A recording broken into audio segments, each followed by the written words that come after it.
9살 때 피렌체 산타 마르게리타 대 체르키 교회의 메이데이 파티에서 베아트리체를 처음 본 단테는 그녀의 아름다움에 매료된다. 베아트리체 포르티나리는 실존 인물로 단테는 베아트리체에 대한 사랑과 동경의 마음을 신곡에 담는다. 단체는 피렌체의 아르노 강을 가로지르는 산타 트리니타 다리에서 베아트리체와 처음으로 눈빛을 교환한다. 산타 트리니타 다리는 두 사람의 깊은 인연의 기호적 상징이다. 단테는 1283년 두 번째 만남에서 베아트리체가 인사를 건네자 강렬한 사랑이 솟구치지만 기쁨과 동시에 슬픔이 교차한다.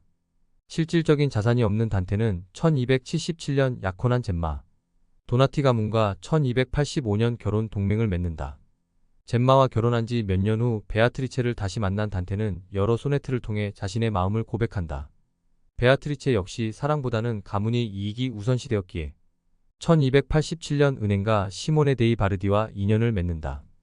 형식적 굴레가 관계를 차단하자 단테는 피렌체의 산타크로체 수도원 부속 학부에서 철학 연구로 마음을 달랜다. 단테는 아리스트텔레스에 기반한 스콜라 철학과 베르길리우스의 라틴어 고전문학 수사학에 심취한다. 베아트리체가 25세에 치료할 수 없는 질병으로 요절하자 단테는 연인에 대한 감정을 이상화하고 평생토록 그리움을 품는다. 피렌체는 로마 교황청의 구엘프당과 신성 로마 제국의 기벨리네당의 정쟁에 휘말린다. 자연법에 근거한 보편적 시민공동체로서 보편군주제를 주장한 단테는 교황지상주의를 비판하며 기벨리네당을 지지한다. 로마 교황청의 구엘프당은 피렌체를 장악한 후 네리 흑당과 비앙키백당으로 분리된다. 상업적 이익을 위해 교황 보나파시오 3세와 결탁한 네리 흑당은 자립정책에 비앙키백당을 제거한다. 단테는 비앙키백당의 일원과 피렌체를 복원하려 시도하나 모두 실패하자 1302년 길고 긴 정치적 망명을 떠난다. 연인에 대한 고뇌와 종교적 체험을 학문과 문학으로 승화시킨 신곡 집필을 시작한다. 베아트리체는 단순한 사랑의 대상이 아니라 정신적 성장과 영적 구원을 이끄는 신성한 상징으로 바뀐다.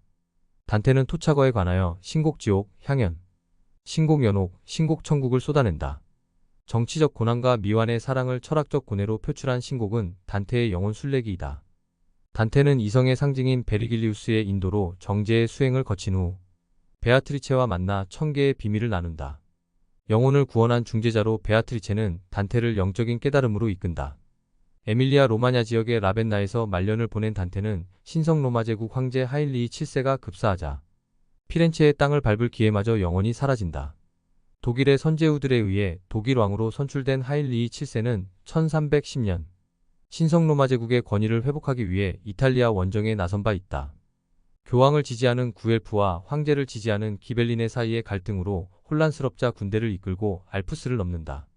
이탈리아로 원정을 떠난 하일리이 7세는 1312년 로마에서 교황의 승인을 받아 신성 로마 제국 황제에 오른다.